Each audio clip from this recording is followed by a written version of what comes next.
Teacher talking sports, what it does, what it do, how we live. And now I know most of the world is still talking about the Luka Doncic, Anthony Davis trade. I made a video on it this morning, but there's still 28 other teams that weren't involved in that deal. So still some things going on in the NBA. Now the New York Knicks have mostly avoided a major injury this season, other than Mitchell Robinson, who is yet to play this season. They've stayed relatively healthy once two of their key reserves, Precious Achiuwa and Landry Shamet, came back after missing the start of the season. On Saturday, yesterday, Knicks fans had to hold their collective breaths. Starting forward, OG Anunoby went down with what looked like a non-contact injury. Now, those injuries usually portend to some type of long-term injury, but initial reports are that Anunoby has a sprained right foot. While a timetable is not yet known as of me making this video, the 27-year-old will certainly miss some time. What could the Knicks rotation look like while he is out? Now, he's been injury prone through some of his career. Not been the case so this season, as he had started all 49 of the Knicks games. Yesterday was their 49th game, but that streak is appearing like it will end on Monday when the Knicks play the Houston Rockets. So this was in the third quarter. Let's just quickly watch. Just goes down. You see LeBron checking up on him. Did get up, was able to walk gingerly under his own power to the locker room. But yes, you see Tom Thibodeau there.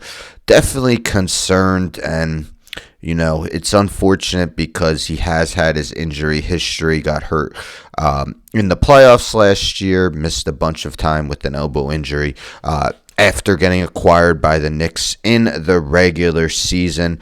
It was this past offseason that Anunoby re-signed with the Knicks on a 5-year deal worth $212.5 million. It's the richest contract in franchise history.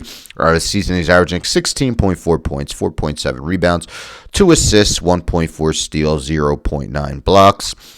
Made an all-defensive team in 2022-23.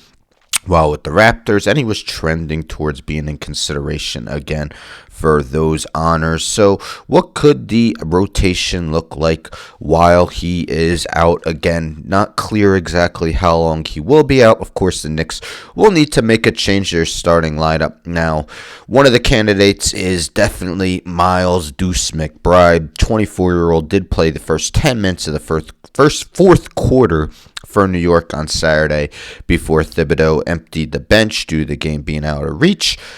Tibbs could also insert Precious Achiuwa into the starting lineup. That would allow for more size, as a Jalen Brunson-McBride backcourt would be rather small. After spending much of the season playing an 8-man rotation, Thibodeau has expanded it to 9 in the last 6 games.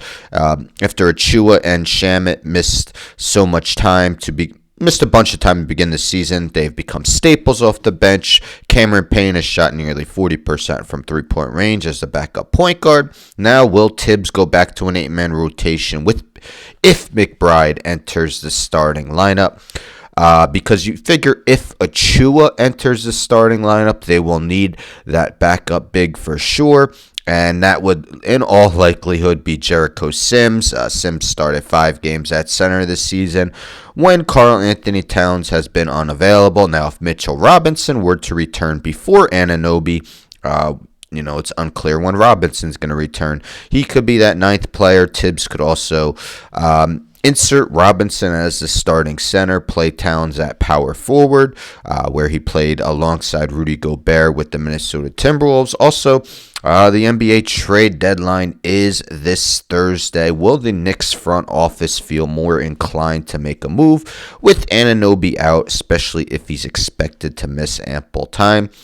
New York is close to exceeding the second apron, which limits their trade options, but it's certainly not impossible to make a deal. Tough break for the New York Knicks in last night's game. Anunoby always guarding the other team's best player.